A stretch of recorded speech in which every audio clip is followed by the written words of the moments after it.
اجمل حاجه تعمليها في الجو ده، حاجه كده اللهم بارك، حكايه كبار وصغار بيعشقوها وما بتاخدش وقت منك خالص، وبتعملي بقى كميه تطلعي كده منها على التسخين وبألف هنا وشفا. يلا نبدأ بسم الله ونصلي على الرسول.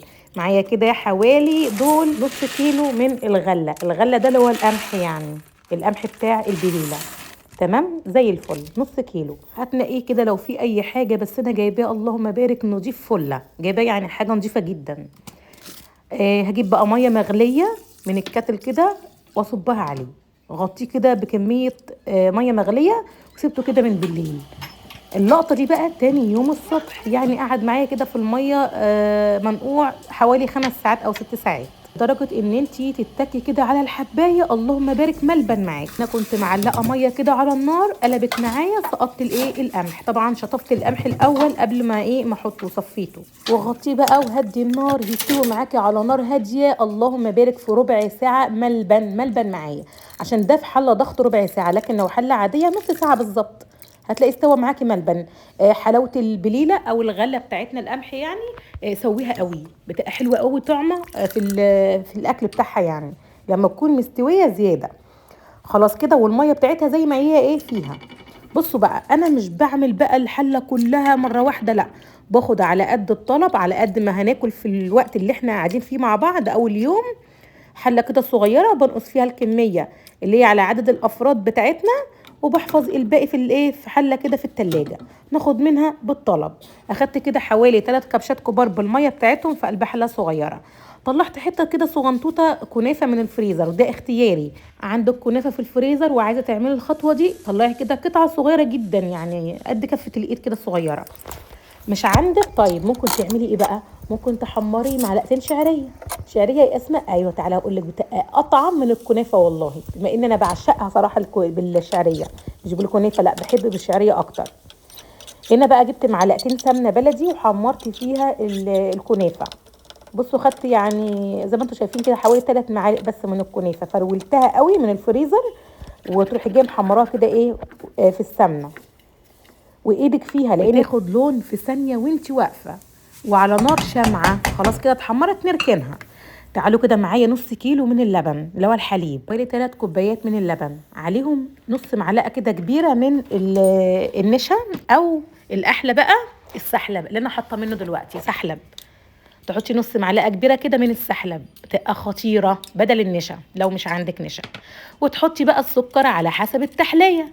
انا حطيت حوالي 6 معالق كبار كده من السكر على نص كيلو اللبن، اللي هو يعادل 3 كوبايات لبن، ونص معلقه كبيره من السحلب، بودره السحلب، او بدلها نص معلقه كبيره من النشا. واصب بقى كده بالراحه واحده واحده، وايديا التانيه تقلب في قلب الحبه اللي انا نقصتهم في الحله الصغيره دي. انا خدت على قد الطلب كده في الحله الصغيره، على قد ما هناكل كده في اليوم يعني. تسخنوا وتاكلوا منها كده في الشتاء بقى. اهي كده خلاص كده، اخر حبه كده بالسكر بتاعهم بالنشا، رحت جايه مدوباهم وسقطتهم في الحله. ايدك بقى شغاله كده في البليله بالتقليب بقى، قلبي كده والنار تكون وسط عشان تلف بسيط معاكي. انا مش مكتره النشا ولا السحلب، يعني انت لا تحطي يا سحلب بودره سحلب يا نشا، بس نص معلقه بس، علشان ما تبقاش زي المهلبيه كده تقيله قوي معاكي، لا، يعني اللي هتخليها تلف حاجه بسيطه بس. اول ما تكتك كده من الاحراف اطفي النار، وتروحي جايه بقى طشه. يا سلام بقى على الريحه والطعم والجمال بقى، اللهم بارك.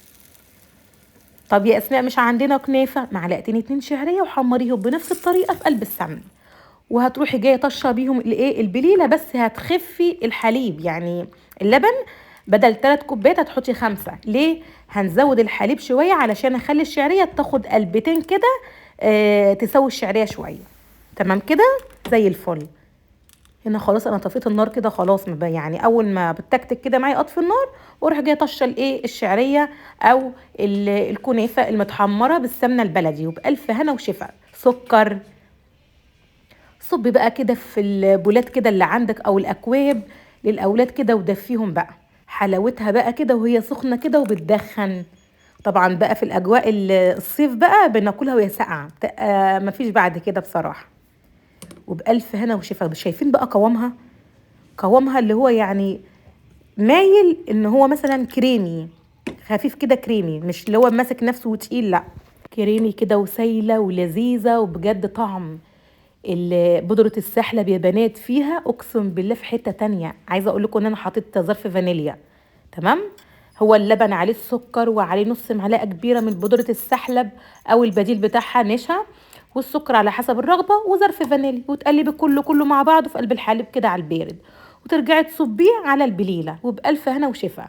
وتاخدي كمية البليلة على قد ما هتاكله، والباقي تحفظيه بالمية بتاعته في قلب التلاجة. تاخدي برضو منه كده بالطلب، يا دوبك هتضيفي بس كده الحليب اللي انا حاطط عليه بودرة السحلب والسكر والفانيليا، وتروحي جايه مزوده فيه البليلة كده، وتاخد قلب على النار وبألف هنا وشفا.